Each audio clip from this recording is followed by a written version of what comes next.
Mga na-stranded sa daan. Yeah. The coordinator sport or what? Na-stranded sa daan. Ano ang tawag mo? Ano ba tawag doon sa mga hindi immigrant? Na homeless. Hindi, yung mga Refugee. refugee. Mga refugee tayo. Mga refugee. Ayan. Wala ko sino yung ladies and gentlemen doon. Talaga ito si Bad. Kasi lumilat na yun.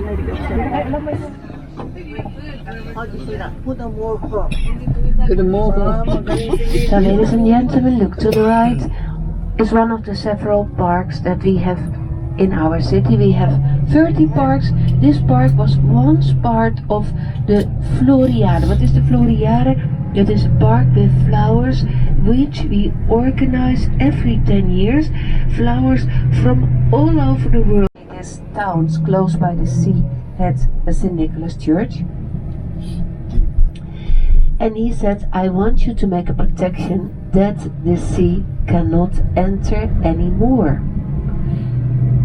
People became owner of properties and they started to make this enormous dike around, the dike that we have as well in Amsterdam.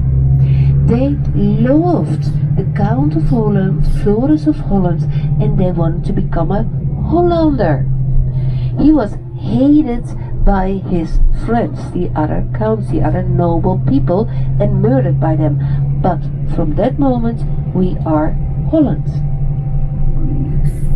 Ladies and gentlemen, we are going to follow this dike, this idea of Floris of Holland. Between 8 and 1300s, because of all these floodings, when 1/3 of our country changed back in sea, it was actually the North Sea, but we called it the Southern Sea. They started to make the dike that we are going to see now to the left around. What do they make on top? A kind of protection, a fence. Why? Because we have 33,000 kilometers of, I cannot say it in miles, no idea, of these dikes. And they make these fences on top because or they have to make them higher or they have to make them wider. We have to do something with all these dikes because it's not only that the ocean is rising, no, ladies and gentlemen, we are sinking down. If we don't do anything, in 75 years we are welcome to live where you live because we won't have a country. 2/3 for sure won't exist anymore that changes back in water. There must happen something. So look to the left. There is this old sea dike that arrives to Amsterdam, where in the evening the ladies in Amsterdam with their red lights called the men on the sea, come over here, here is the harbor, the place to party. The province wider, so make more land of the sea. Because then we make the distance between the province where we are, on this moment, North Holland, and the province at the other side of the sea called Friesland. Just a little bit, it's closer by, shorter, and then we can make this enclosure dike. Ladies and gentlemen, this is what they did. They reclaimed between the island in the north and the land and the mainland here a lot of land, and yeah, it was so difficult to get rid of the salt in the water, but with little canals and with all the rain it was like a shower. And then the plant that absorbed not only water but as well the salt. Now this soil, this is our vegetable garden for the whole country. It is the best. It's vegetable, potato, fruit, we have the bulbs of the tulips, everything can grow there. They started to make the enclosure dike between 1927 and 1932. Because of the enclosure dike, the sea became a lake. The lake is called the Lake de IJssel. It is the river, the IJssel, an arm of the Rhine that enters.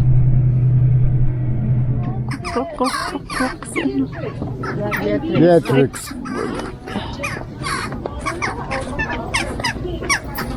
No. The mama.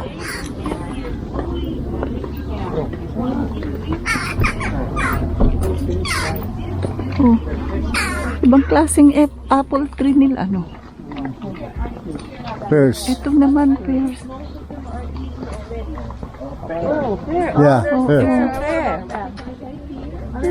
No. Ibang klase ang kanilang ano no, plant ay fruit trees.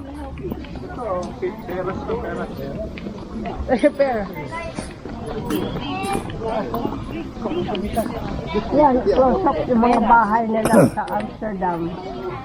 Yan ang maganda. Pag kinuha mo, talagang ganyan yung mga bahay. Kaya kurang kita. Talagang mataas na ganun para yung snow. Oo nga.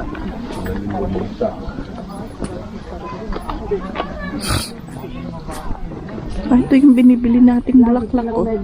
No? Yeah.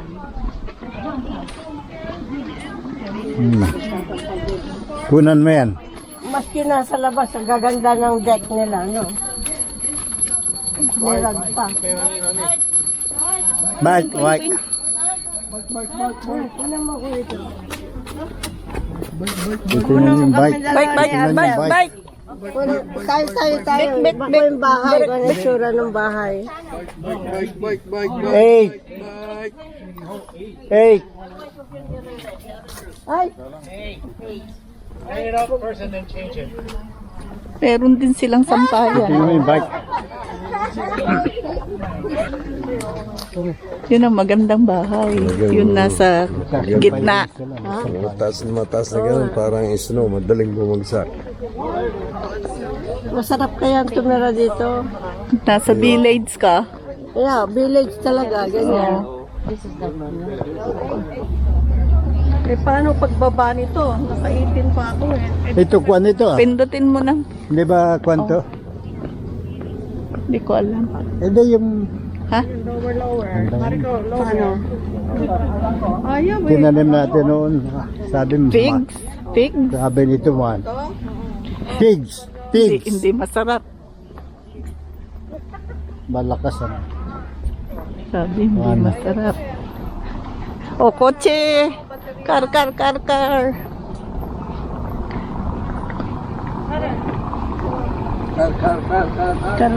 Car, car, car. Car. Oh, Car, car, car. yeah. Car, car, car. Ay, ito. Ano ba ito? Oh, car. May bunga.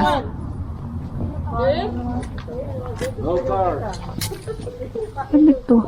Is that fruits or flowers? Ganda yun. Oh, fruits! Maganda ang kuwan niya. Pero, meron rin kuwan. No, Ah, mabababa magandang lang. puno niya. What do you call that? Dwarf. Ah. Dwarf. Teka. Ay, sus. California. Oh, car.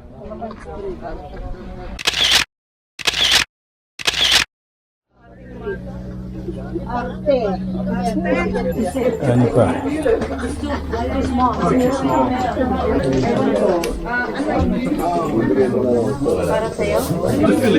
Ito?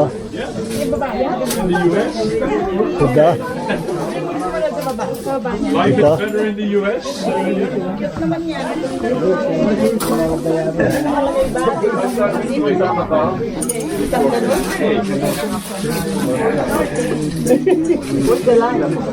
Dito.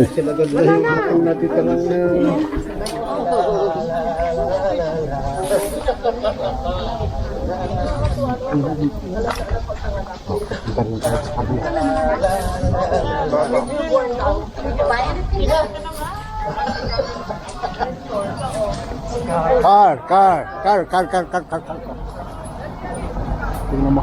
Oh, mabilis pa sila. Stupid. Bilis, mga stupid.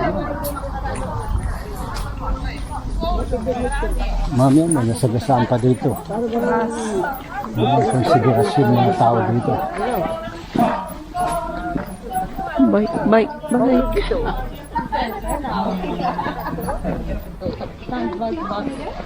Думаю, напишу еще раз.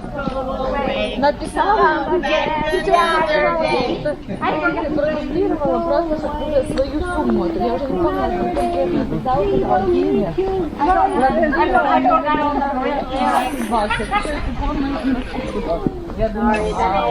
Beatrice. My name is Marco. Hi, Michael, again. I'm going to tell you everything about cheese. Now, some people, I assume, are originated from the Philippines. Yes. Yes. All right? Yes. Magandang araw! Mabuhay! Kumain ka ng masarap! Later on we go eat cheese. But first I explain you how we make the cheese. And Holland is just a very small country. However, on the world list, we are the 4th largest cheese production country. In Holland, we produce 900 million kilograms of cheese in 1 year. The first country in making cheese is the United States. The second country is China. The third country is Russia. But considering that these countries are way bigger than the Netherlands, Netherlands is actually at number 1. There you go.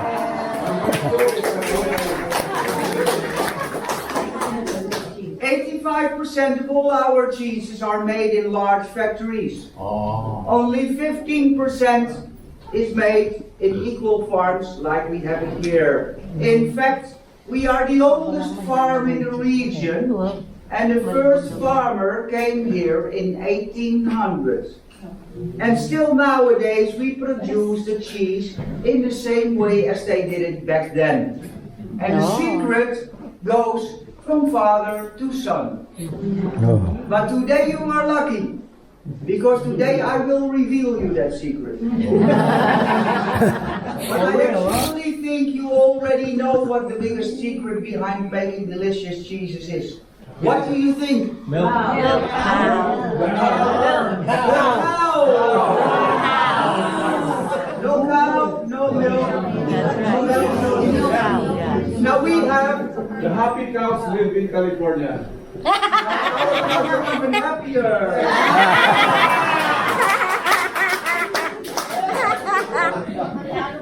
Now, in Holland, we have 2 very famous brands of cheese. This here is the Edam cheese, and as you might know, Edam is a city 4 kilometers from here. There they produce this particular type of cheese. Made from skimmed and pasteurized milk, contains 38% of fat. The cheese that we produce here is this one here, the yellow one, and probably you all call this Gouda cheese. Gouda. Gouda? Wrong. Gouda.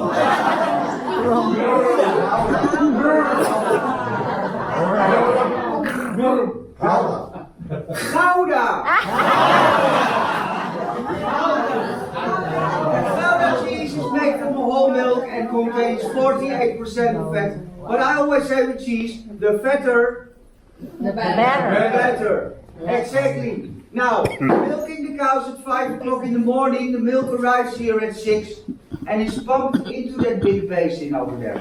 850 liters of milk goes inside, and the basin has a double wall. Into that double wall, we pump hot water. We heat up the milk to 29 degrees. In Fahrenheit, that's 85 degrees Fahrenheit. Question. And then, I have a question. How do you milk the cows? With a machine or with a manually? With a robot. We have a milking. Everything goes automatically. So whilst the cows are being milked, the farmer is still sleeping. So the milk is pumped in there, and the basin has a double wall, and through that double wall, we pump hot water because we need to heat up the milk to 29 degrees, 85 degrees Fahrenheit. Then we add a little bit of rennet, vegetarian rennet, which gathers together all the solid parts in the milk, so the milk will become as thick as a pudding.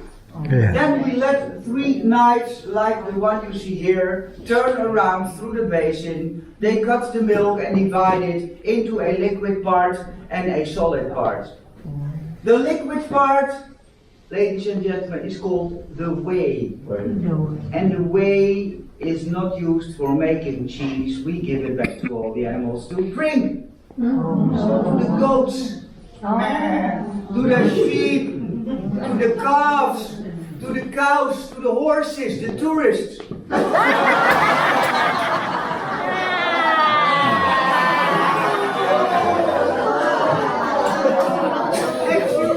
Actually, whey contains serum proteins, very healthy for your digestion. The solid part is called the curd, and the curd is pressed into little cups, like you see it here. We press it for 4 hours under the presses behind me. Then we get them out again, and we put them into salt water to conserve them, to give them their taste. And then we dry them on these wooden shelves in about 2 days. Now, once they are dry enough, we can choose. We can either coat them with a liquid coating of wax or a liquid coating of plastic. Now, with the wax around it and the plastic around it, first of all, you can travel all over the world without any problem. Secondly, you can conserve these cheeses for 1 entire year out of the refrigeration. You don't have to put them in the fridge. Once you open them, then they need to go in the fridge, and they last you another 6 weeks. Now, through the wax, the whey will stay inside, so the cheeses will stay young. Through the plastic, the whey can still come out, so the cheeses will mature. And the more they mature, the more flavor they have. A young cheese matures in 4 weeks. A middle-aged cheese in 4 months. An old cheese in 1 year. And the maximum of maturing your cheeses, 3 years. This is matured for 3 years. Really tastes delicious. A little bit hard.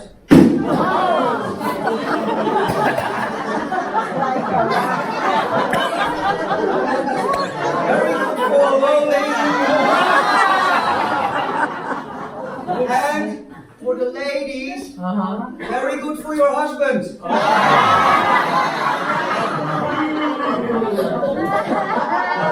Now, over here, we make cheeses in all kinds of flavors. We have cumin seed cheese, stinging nettle, garlic and onion, pesto cheese, beer cheese, whiskey cheese, mustard cheese, jalapeno cheese, chili cheese, black truffle cheese, and the best, marijuana cheese. Made from the seeds of the hemp plant, not from the flowers, not from the leaves, so no high, no fly. This one looks like a sausage. However, that's a smoked cheese. And they're not only from cow milk, also from goat milk, also from sheep milk. We produce cheese. 90% is made from cow's milk, 10% from goat and sheep milk. Now, we Dutch people are very economical people. Really? It's well known about the Dutch people that we don't want to spend a lot of money. In fact, if you come to someone's house in Holland to drink a cup of coffee, they will have a jar with cookies with a lid and a lock. They will open up the lock for 1 second to let you take out one cookie. And then they directly close it back up again. That's also with the cheese. That's why we invented the cheese slicers, so that we don't have to give away too much, only 1 little slice. Because like I said, we're very greedy and I'm economical people. I don't need to spend a lot of money. Here you are. How about us? You can divide that with the left side.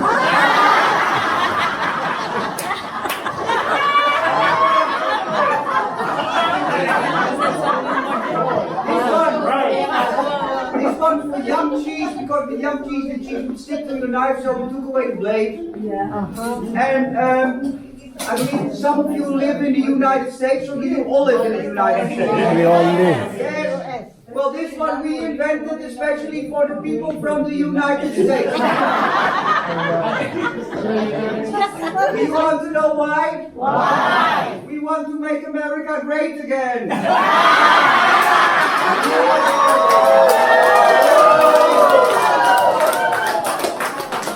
That's a real story. How we make cheese. I'm now going to take you over to the wooden shoes where I will show you how we make wooden shoes. Ay, hindi na.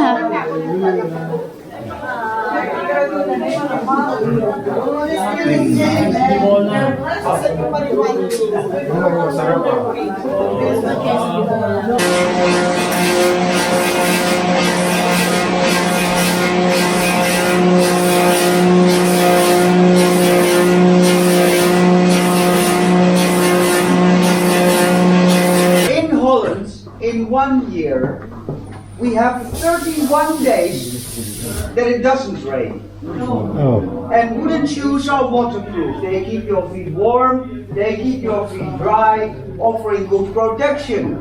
So mainly worn for working outside, farmers, gardeners, street pavers, factory laborers, angry housewives.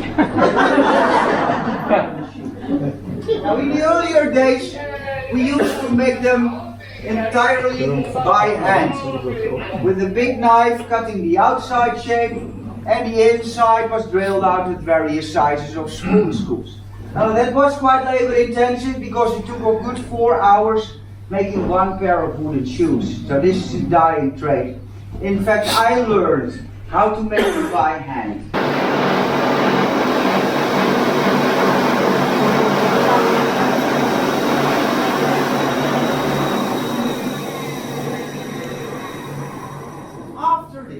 The wood needs to be dried.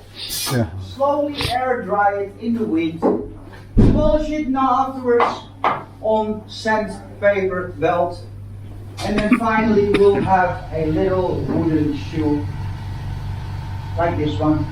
And this is a wooden shoe for a child of 1 year old. It looks big for a 1-year-old child. That's normal because we always wear them a little bit bigger. And if you like to try them on, you can wear them with a finger of space behind the heel. Otherwise, if they are too tight, you rub your heels against the wood and then you'll get blisters. But like this, they are very comfortable. It takes 1 day to get used to walking on these wooden shoes, but then they just walk like your average Nikes or Adidas or Crocs. Now, we have some special shoes. Nicely painted, used for going to the church, carved ones for the wedding. In the earlier days, if a boy was in love with a girl and he wanted to get married, then first he had to carve her a pair of wooden shoes, which he would wear on the wedding day. 400 hours of carving in one pair of wooden shoes, so enough time to think over if he really wants to. We got shoes for skating. We got shoes for the national Dutch football player.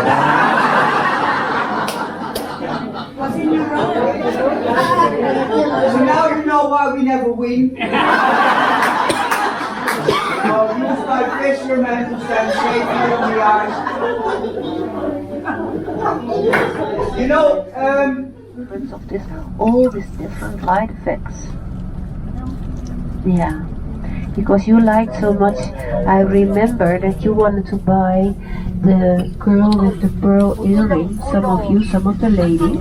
I remember. That is Vermeer. And Vermeer was the expert like Rembrandt in catching the lights. Look, ladies and gentlemen, the windmill is always made of material that people found here. So under the vetch that is this plant what is growing in the water here to the left, to the right, the reed, they let it dry and become vetch, and they put it on top of the wood. That is to protect the wood from the houses. They do everything. The lady is the best cleaner, but because he knows he's so good, the price he asks, that is really something. Tourism, not only foreign people, a lot of Dutch people come here because the village is so gezellig, so cozy. They love this village. Yeah, it's still the village.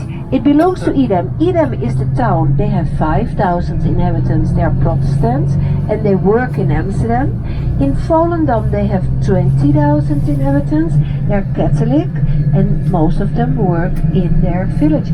Sometimes they go out for construction somewhere else or to catch the fish, but most of the work is done here. In Volendam, when we arrive on the parking, please let's use our radio again. Because we are going to walk on this old dike that planned the idea of the Count Floris of Holland from the 13th century, and we see that they're working. I want to explain that to you, why we have to repair, what they are doing there. Then, ladies and gentlemen, I know you want to eat. There are a lot of restaurants. We always suggest a restaurant with a typical Dutch menu. Did you try Dutch already? No. Well, that is a vegetable soup. Then different vegetables and potatoes. Then salads. And after a dessert, you can get fish, you can get meat. It is the fishing village. The meat, the quality is also excellent. And then a dessert, and it's all included in a price of 20 euros. You can see how the ladies work. It's not normal. The moment you sit, you have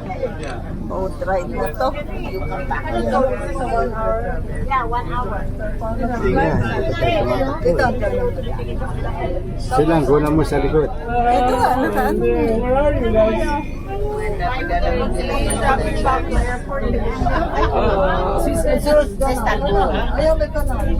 Yari.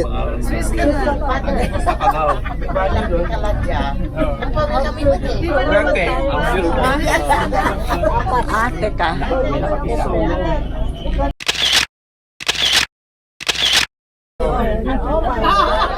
Diyan lang sa front yan. Oo nga. Dito.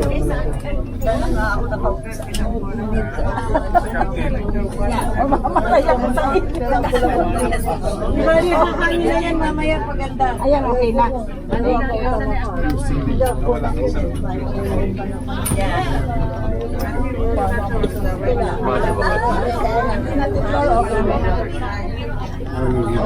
Isang tumas. Bibigay kayo ng tip sa lagon. Alam ko humid.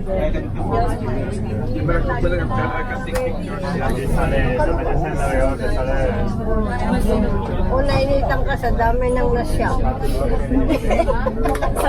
Kulog. Pero mura. Hindi kasi saan kayo kumain?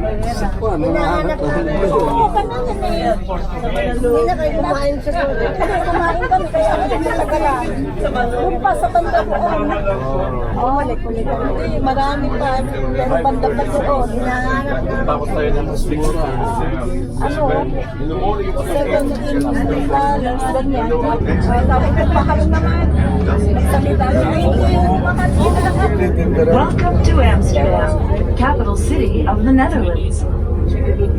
What better way to experience this compact and very international city than from the unique perspective of its waterways? There certainly are a lot of them. This city has over 100 kilometers of canal. Amsterdam is known for being friendly, open-minded, and it's a popular place to visit and do business. Just think. Kasi naka-automatic siyang ano. 100,000 people. You can meet 170 different nationalities. This area's rich history adds a sparkle that's never far below the surface. During the 17th century, Amsterdam shone especially bright, like gold. This This golden age was an extraordinary time. Politics, art, and business all reached new levels of sophistication. Dutch shipbuilders revolutionized sailing. Amsterdam boasted a thriving stock exchange, and painters like Rembrandt and Vermeer produced remarkable art.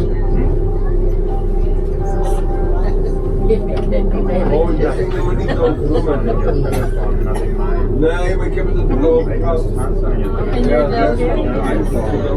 us take a step back in time, a big step to the 12th century. To our left, there was nothing but vast stretches of marshland and islands. To our right, the Amsterdam River was an early settlement of simple huts. To come across the river, hence the name Amsterdam Airport. The city is built across the Amsterdam. Now, fast forward. Amsterdam has grown into a fortified medieval village, built with dikes, ditches, and canals to control the sea. Even as far back in time, it was an important trading hub. Ships sailed back and forth across the Baltic Sea carrying grain, cloth, wood, and salt. The original wall of Amsterdam would have been to our right. During the Middle Ages, a moat, now called a single, encircled the city. The church you see, the St. Nicholas, was built centuries later.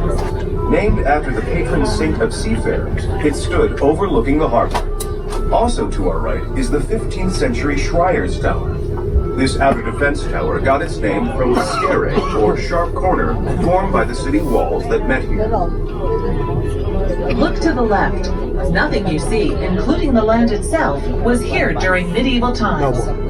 Over the centuries, much of the land around us was wrestled from the sea.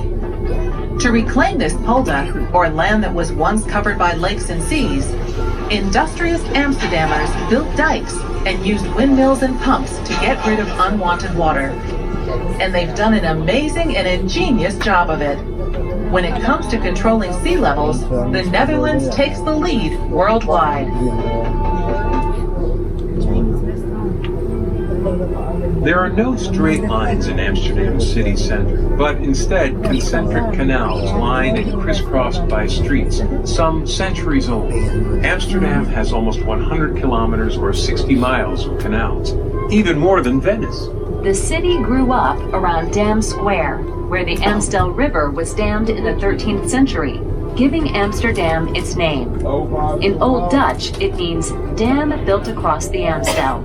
Over time, land was reclaimed from the sea, ramparts were raised, and canals were dug as part of an ever-evolving cityscape. Fort in the attic is now another museum you can visit while in Amsterdam. In the late 18th century, French rulers restored Catholic rights to worship openly, and this church was built shortly after. Let's move further back to the 17th century, when Amsterdam was one of the wealthiest and most powerful cities in Europe. At that time, the round Schreier's Tower that sits in front of St. Nicholas Church had already been standing at the city's edge for 200 years. Many ships set sail from here. Law put limits on how far a building could lean forward, lest it topple down. Maganda yan sa loob. Pinakita nila yan sa loob. Isang movie. Pinakita, ang ganda parang mga Spanish na. Gusto ko yun? Ito. Sa baba.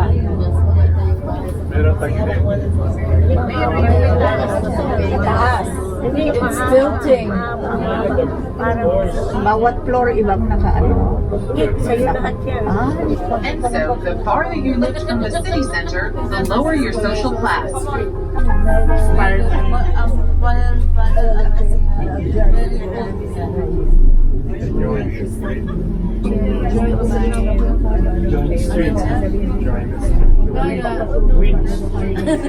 San Francisco.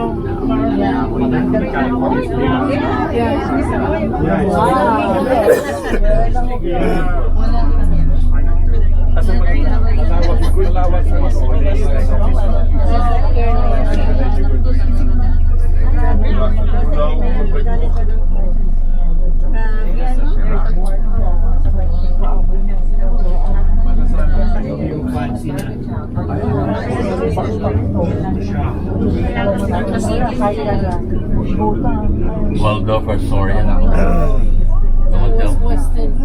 Hotel? Waldorf.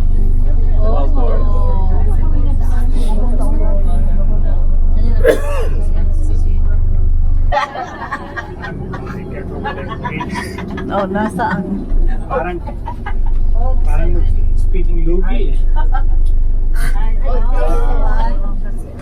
Oh, there's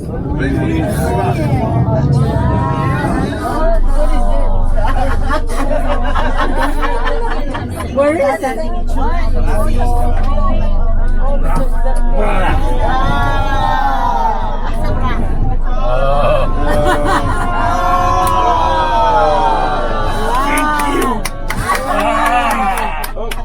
Oh no, no, no!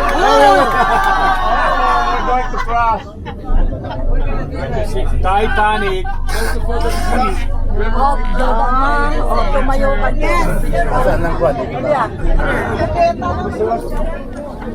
Too late. We have to go. There are more boats on the back. The golden age of the 17th century was a stellar time for Amsterdam. From politics and the economy to arts and science, everything flourished. And the city was now the most important trade center in Europe. There are many reasons for Amsterdam's astounding success. It had the largest and most progressive shipbuilding industry in Europe. Dutch traders sailed farther than anyone else to newly discovered lands in the Far East and to North and South America.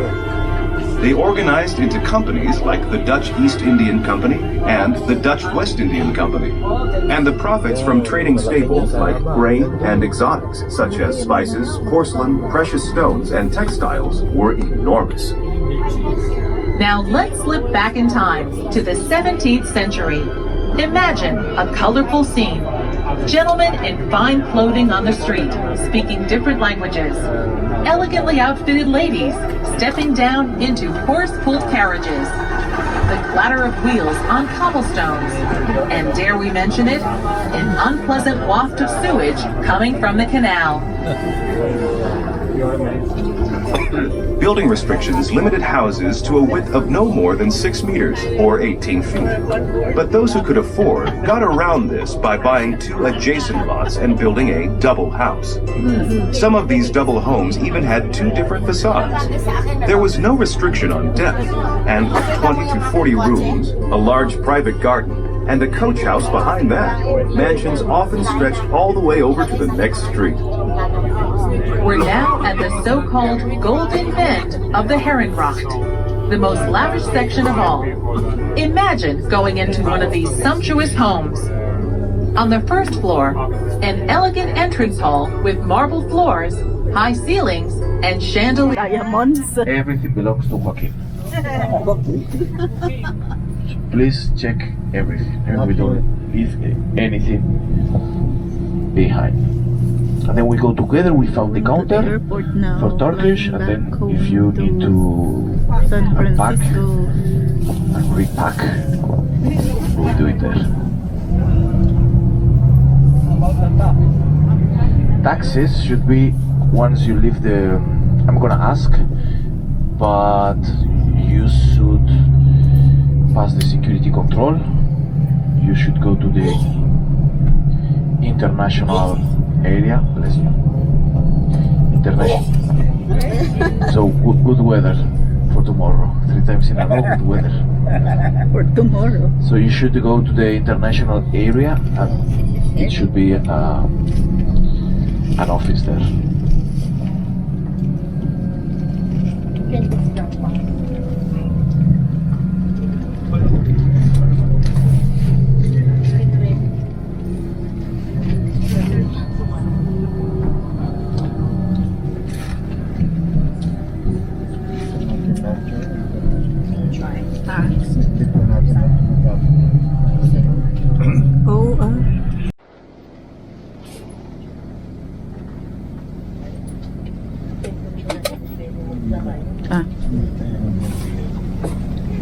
Yan.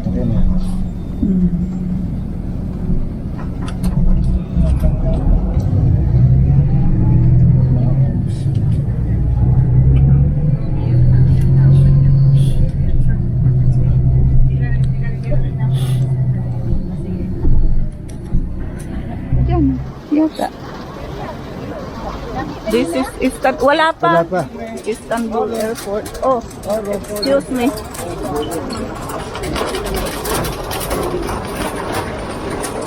Hindi na ito eh. Airport. Hindi na.